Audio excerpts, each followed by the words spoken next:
37, 38 এবং 39 নম্বর সাক্ষী শেখ হাসিনা এবং আসাদুজ্জামান খান কামাল এবং অ্যাপ্রুভার মামুন সাহেবের বিরুদ্ধে যে মামলা দায়ের করা হয়েছে তার সাক্ষীর হাজিরা আমরা দিয়েছিলাম। প্রথমার্ধে 2 জন সাক্ষীর জেরা এবং জবানবন্দি সম্পন্ন হয়।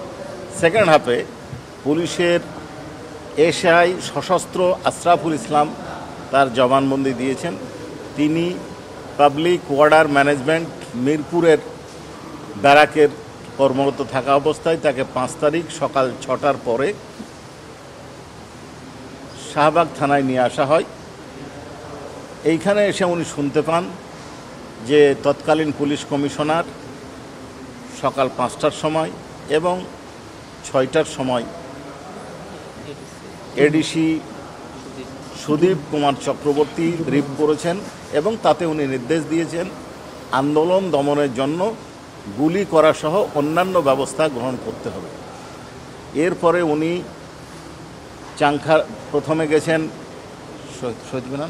শহীদ মিনার এলাকায় ডিউটিতে গেছেন।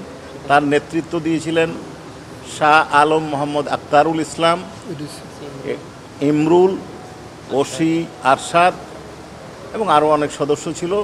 মোট 100 জন সদস্য রওনা দেওয়ার পরে পরবর্তীতে শহীদ মিনার বলছি শাহবাগ থেকে 60 জনের মধ্যে 100 জনের মধ্যে 3 প্লাটুন এবং আরও কয়েকজন সদস্য 2 প্লাটুন বাদে ডিএমপি এবং মহিলার যারা তারা বাদে তারা ওইখানে ঘটনাস্থলে যায়। ওইখান থেকে প্রথমে শহীদ মিনারে যেই টিয়ার শেল গ্যাস গান নিক্ষেপ করে শহীদ মিনারে জড়ো হওয়া আন্দোলনকারীদের ছত্রভঙ্গ করে দেওয়া হয়। পরবর্তীতে ওইখান থেকে তারা পায়ে হেঁটে চাংখার পুলে আসে। চাংখার পুল এসে কোনো কারণ ছাড়াই প্রথমে আন্দোলনকারীদের লক্ষ্য করে টিয়ার শেল, শটগান এবং গ্যাস গান নিক্ষেপ করে। এরপর শাহ মোহাম্মদ আক্তারুল আলমের নির্দেশে আন্দোলনকারীদের লক্ষ্য করে চাইনিজ রাইফেলের গুলি করার নির্দেশ দেন। যারা এই আন্দোলনকারীদের গুলি করেছিল তাদের মধ্যে ছিল নাসিরুল এবং সুজন আর ইমাজ হোসেন ইমন। এই বর্ণনাটা উনি দিয়েছেন, একবারে পরিষ্কার বর্ণনা, কে কীভাবে গলিতে ঢুকে গুলি করেছেন। 2 জন সদস্যের নাম উনি উল্লেখ করেছেন, তার মধ্যে উনি নিজে, ওনার কাছে পিস্তল ছিল। আর একজন হচ্ছে অজয় কনস্টেবল, তার কাছে চাইনিজ রাইফেল ছিল। এরা গুলি করতে না চাইলে তাদেরকে অকথ্য ভাষায় গালিগালাজ করা হয় এবং হুমকি দেওয়া হয় যে তোরা চাকরি কিভাবে করিস দেখব, তোরা রেশন খাস, বেতন পাস, গুলি করবি না কেন, তোদের চাকরি খেয়ে নেব, এই ধরনের হুমকি প্রদর্শন করে। এবং সে নিজে এডিসি শাহ মোহাম্মদ আক্তারুল ইসলাম নিজে একজনের কাছ থেকে চাইনিজ রাইফেল কেড়ে নিয়ে আর একজনের হাতে দেয় এবং সে গুলি করে।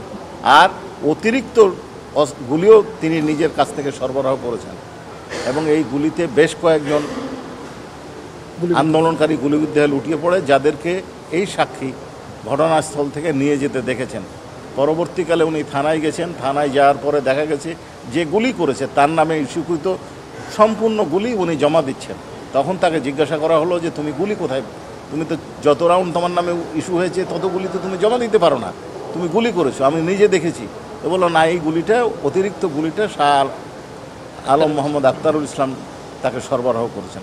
তারপরে তার আত্মরক্ষার্থে সিভিল ড্রেসে ওই তাদের ব্যারাকে ফিরে গেছেন।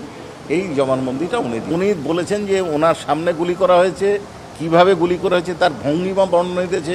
কেউ কখনো শুয়ে গুলি করেছে, হাঁটু গেড়ে গুলি করেছে, টার্গেট করে গুলি করেছে এবং এই গুলিবিদ্ধ হয়ে পড়ে গেছে অনেকে, তাদেরকে নিয়ে যেতে দেখেছেন। এখন ওইখানে মৃত্যু হয়েছে কিনা সেইটা তো উনি ওইভাবে বলতে পারেন।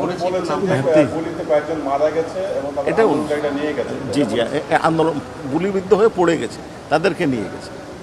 আর উনি কে কে গুলি করেছেন এরকম 3 জনের নাম বলেছেন, নাসিরুল, সুজন এবং ইমাজ হোসেন চাইনিজ রাইফেল দিয়ে গুলি করেছেন, এটা বলেছেন।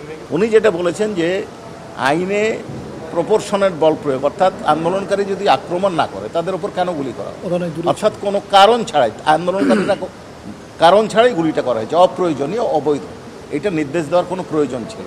আজকের এই সাক্ষীতে প্রমাণিত হলো, প্রসিকিউশন মনে করে যে পুলিশ গভর্নমেন্টের ইনস্ট্রাকশনে এই আন্দোলনকারী ছাত্র জনতার উপরে নির্বিচারে গুলি করেছে এবং সেই গুলি এবং নিহত বা হতাহতের ঘটনা ধামাচাপা দেওয়ার জন্য অতিরিক্ত গুলি এবং অস্ত্র তারা তাদের কাছে সরবরাহ করেছিল এবং রেখেছিল, এটাই প্রমাণিত হয়। এটা এখনো বলা কঠিন, আশা করছি আরও 10 জনের মতো সাক্ষী আমাদের প্রয়োজন হবে। এই পর্যন্ত এই মামলায় 39 জন সাক্ষীর জবানবন্দি ট্রাইব্যুনাল গ্রহণ করেছে।